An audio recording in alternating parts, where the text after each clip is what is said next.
Hello everyone, আমার এই ছোট্ট চ্যানেলে তোমাদের সকলকে জানাই স্বাগত। আজকে তোমাদের সঙ্গে যে রেসিপিটা শেয়ার করব সেটা হলো আলু চিজ স্যান্ডউইচ। আশা করি আজকের এই রেসিপিটা দেখার পর কোনো রকম ঝঞ্ঝাট ছাড়াই তোমরা খুব সহজেই বাড়িতে এই রেসিপিটা বানিয়ে নিতে পারবে। প্রথমেই দুটো আলুকে সেদ্ধ করে নিয়ে আলুগুলোর খোসা ছাড়িয়ে ম্যাশ করে নিতে হবে। এরপর এই ম্যাশ করা আলুর মধ্যে একে একে দিয়ে দেবো পেঁয়াজ কুচি, টমেটো কুচি, কাঁচা লঙ্কা কুচি, স্বাদ মতো লবণ, গোলমরিচের গুঁড়ো আর চাট মশলা। এই সমস্ত উপকরণগুলোকে এবার ভালো করে মিক্স করে নেব। এরপর কয়েকটা স্লাইস ব্রেড নেব আর প্রত্যেকটা ব্রেডের এক সাইডে বাটার দিয়ে অ্যাপ্লাই করে নেব।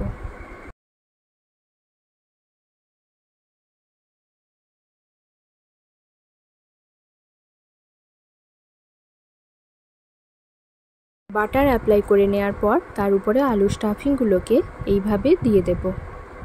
প্রত্যেকটা ব্রেডের উপরে আলু স্টাফিং দেওয়ার পরে এই আলু স্টাফিংয়ের উপরে একটা করে স্লাইস চিজ দিয়ে দেব। স্লাইস চিজ দেওয়ার পরে কয়েকটা ব্রেড নিয়ে তার এক সাইডে বাটার দিয়ে অ্যাপ্লাই করে নেব আর তার ঠিক উল্টো সাইডে টমেটো সস দিয়ে অ্যাপ্লাই করে নেব। ব্রেডের যে সাইডে টমেটো সস দিয়ে অ্যাপ্লাই করেছিলাম সেই সাইডগুলোকে এইভাবে স্লাইস চিজের ওপরে বসিয়ে দেব। এরপর এই স্যান্ডউইচগুলোকে হালকা করে ফ্রাই করার জন্য একটা কড়াইয়ের মধ্যে অল্প পরিমাণ একটু বাটার দিয়ে এপিড ওপিড করে প্রত্যেকটা স্যান্ডউইচকে হালকা করে ফ্রাই করে নেব। গ্যাস ওভেনটাকে কিন্তু লো ফ্লেমে রেখেই প্রত্যেকটা স্যান্ডউইচকে এপিড ওপিড করে হালকা করে ফ্রাই করে নিতে হবে। এইভাবে প্রত্যেকটা স্যান্ডউইচকে এপিড ওপিড করে হালকা করে ফ্রাই করে নেব।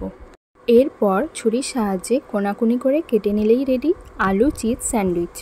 খুবই অল্প সময়ের মধ্যে সকালের ব্রেকফাস্টের জন্য বানানো এই স্যান্ডউইচের রেসিপিটা যদি তোমাদের ভালো লেগে থাকে অবশ্যই ভিডিওটাকে লাইক, কমেন্ট, শেয়ার করে দিয়ে আমার এই ছোট্ট চ্যানেলটাকে সাবস্ক্রাইব করে দিও।